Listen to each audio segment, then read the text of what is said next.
about this the economy, even though I wasn't in the workforce. No. I didn't know anything other than the media beating me up and telling me I should feel bad about the economy that I don't know anything about. And that because of that, we need young, fresh blood. And look at this Bill Clinton guy.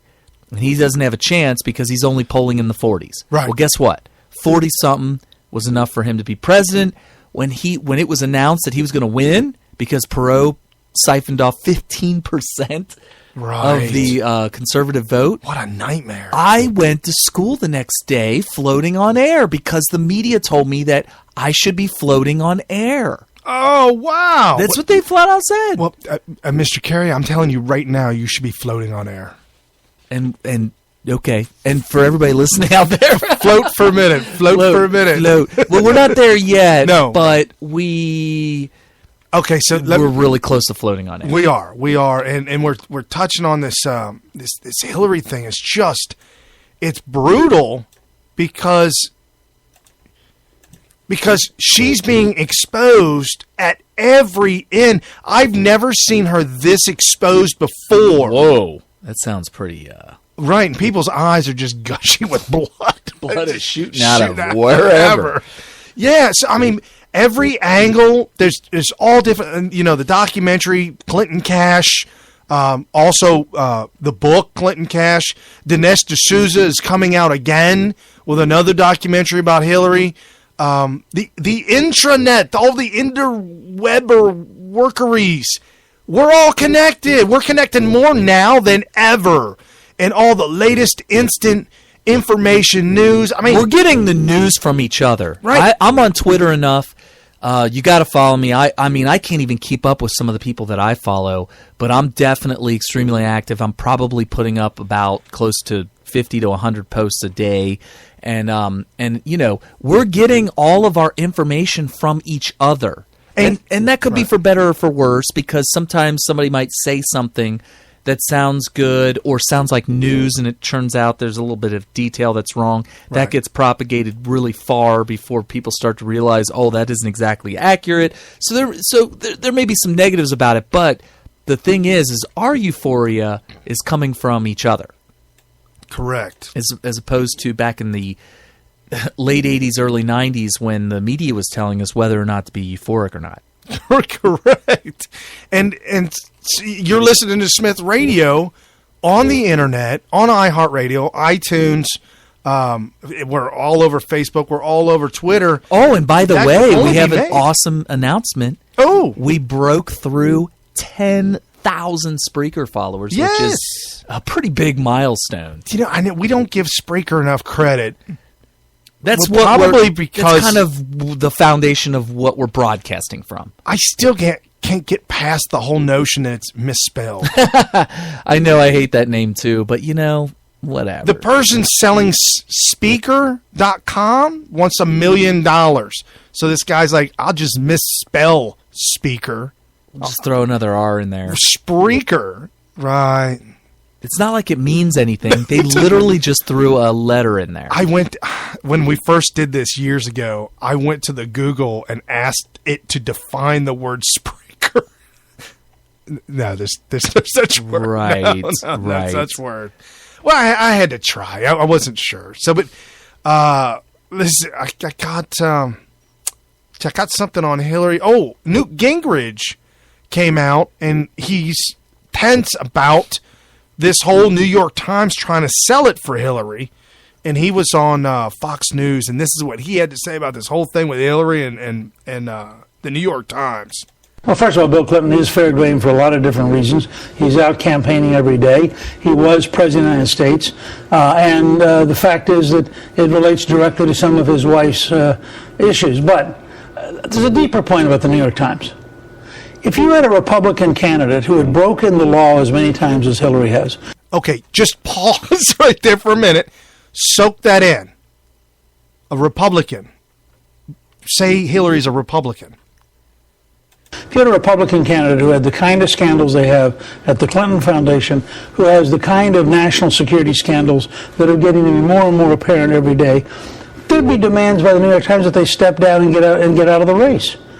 And yet somehow there's this effort to sleepwalk as though this is all going to go away. It's not going to go away. And I think it's, I tell people Bernie Sanders is never going to get out of the race because he's not going to drop out until the FBI drops out. Today's stories about the Inspector General, about breaking the law, about apparently a deliberate effort to avoid the Freedom of Information Act, just straight out law breaking. And it's appalling that the New York Times, the Washington Post, and the other elements of the elite media aren't demanding that she get out of the race because she so clearly has violated the law. So he's saying that all these media outlets are telling Sanders, get out of the race, drop out. Well, of course. And technically, number-wise, he can't get it. Really? He can't?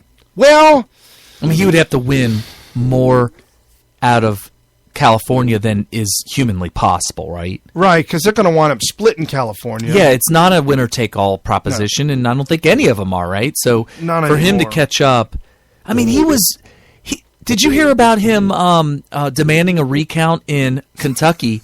Come to find out, what he would end up gaining from that demand is one single delegate. If it were to come into his favor.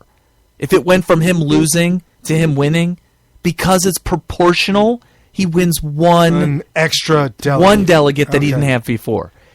It's not like, hey, there's 50 delegates here. Recount, because I get them all. Because she gets 50 delegates, but if I win, I get 50. No. It's like if it was 100 delegates and he got 49 and she got 51, Right. it'd be like 50-50. So it's literally one. However, if you keep the narrative that he's spewing about the thievery, the cheating, the stealing. Well, you don't even need to get that delegate back to keep that narrative. But what I was going to say is the narrative is that he's undefeated in like the last 20 states. Right. And you could keep that going to get momentum, to get people excited. And you could also spawn that on. Hey, look what the Republicans, Ted Cruz did that. Look, they're doing it to me too. It's everywhere. I'm being cheated. Yeah. Oh, I mean, it worked for Donald Trump. Yeah. I mean, that completely blindsided him. Colorado was the end of Cruz. It's amazing what was going on in the 2 weeks or so, maybe 3 weeks leading up to Colorado. I mean, it looked bad for Trump. Yeah. No. Cruz was on this tear. He was winning state after state after state after state. And then all of a sudden, he was going to win all of Colorado's delegates for no other reason than he was there talking to them. Well, I can't tell Donald Trump how to run his campaign. If he don't know how to run a campaign, he needs to get out, go do something else. Stand in the heat, get out of the kitchen. Right? I mean, that's voters are like, wait, what are we doing here? Right. And Cruz literally insulted the voters. Yes, he did. And the voters fired back. So, dude. No, fired back. It was like, pull the e-brake, slam it into reverse. I'm playing by the rules. If you don't know the rules, I mean, that's how he was coming at people. Yeah. And nobody likes it. Nobody likes a sore winner or a cheater. Yeah, the interwebs hated my awesome, perfect analogy. But in boxing, if the crowd thinks that the guy that's winning is being cheated or losing if either one of them is being cheated, they're going to turn hard on the refs. Well, on whoever the perpetrator of the cheating is. Right. They're going to turn hard on them. Right. If it's the referee that cheated or slided or the other boxer or the judges that looked like the judges were paid. Well, in this case, it looks like one of the boxers paid the referees off, not the referees, but the judges. Right. And so the crowd is not going to like that. No, they're going to hate that. And so what Gingrich was talking about, it's what I brought up earlier, is that the Inspector General's report, it spelled out in very bland terms that Hillary did break the law. Oh, very, very bad. In fact, was it Andrea Mitchell? Andrea Mitchell. She was practically in tears having to report that. No. You didn't hear about that? She had to break the news on the show that she happened to be on the air live, and had to break that, and she was devastated. So anyway, just throwing that out there. Yeah. Wow. Yeah. Oh, look, Washington Examiner headline: NBC's Andrea Mitchell, Clinton email controversy, devastating, and so am I. No, and so am I. I'm just joking. No, but a good time. So I mean, it's just, and then Trump piggybacked when that came out with this little short montage of Hillary. The laws and regulations in effect when I was Secretary of State allowed me to use my email for work. That is undisputed. No evidence she had requested or received approval to use her personal account for official business. And you said it was allowed to. Yes, it was. Who allowed it? It was allowed under the rules of the State Department. And again, So nobody signed off on it? no. No one had a full and complete understanding of to the extent. And provided all my emails that could possibly be work-related. The report concluded that she violated the Federal Records Act by not turning over all official emails before she left office. It was my practice to email government officials on their state or other .gov accounts so that the emails were immediately captured and preserved. Sending emails from a personal account to other employees is not an appropriate method of preserving emails. No. You're wrong. And you have to step back and remember, this is her State Department. It's the IG in her department that is making this determination.